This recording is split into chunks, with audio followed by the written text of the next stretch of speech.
about your team? You have some pretty good people behind the camera. Oh, so my core team is great.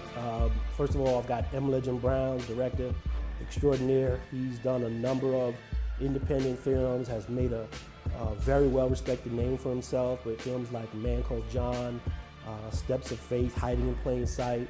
And I sought out Mike because in watching those films, I believe he had the heart and the essence of what I wanted to convey with A Heart That Forgives. And we've been in line with a lot of the visionary stuff, with a lot of the creative stuff in terms of telling the stories. And he's even brought some things to the table that I had thought of that made the story even better than what I had conceived. And we have Kelly Gray producing.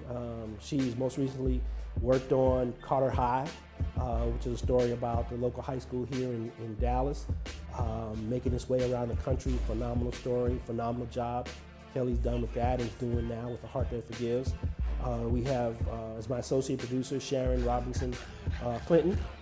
She's kind of my right hand. You know, she is just a master tactician in making sure things get done when they're supposed to be getting done, making sure plans are being executed on, because project management is a huge part of this whole thing, and her and Kelly together have been just extraordinary. What's your favorite scene in the movie? Ooh, man. Everything from the first scene to the last scene. Wow, one favorite scene. There are a number of scenes in this movie that are just, I think, explosive. The performances have been phenomenal. Charles Malik Whitfield is in the project and he plays Silk. And the performances that he brings, one scene in particular where he's in a car with the other character, Mario Mims, who plays Malcolm, and they're having this very, very heart-to-heart conversation that's deep. And just the way he brought it in that scene made that scene just stand out in my mind. We also got Carl Anthony Payne. You guys know him as Cole from Martin. Just came in and just knocked it out the park in the role of LeVar. One scene in particular where he has his heart-to-heart with the pastor, Malcolm. You can see the words being lived out right then and there. And not only does he bring that performance to it in his special kind of way, he brings, you know, some of that light side, some of that humor. I think people are going to find touching.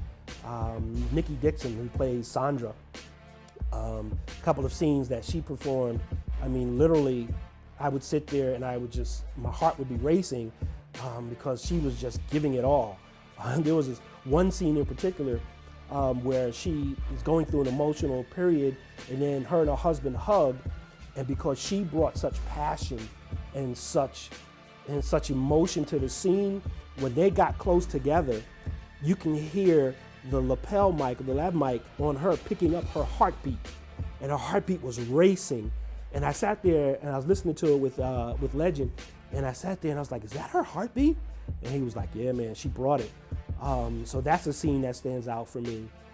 We have Irma P. Hall in it, who plays Mother Carrie, and you know the great Irma P. Hall can do nothing but perform spectacularly. We got Kelly O'Neal Jackson, who plays the role of Emmanuel, dealing with survivor's guilt. And some of the people who know my story, once again, you know, watching him perform one of the scenes, I couldn't watch it the whole way through, just because some of it was so real to me.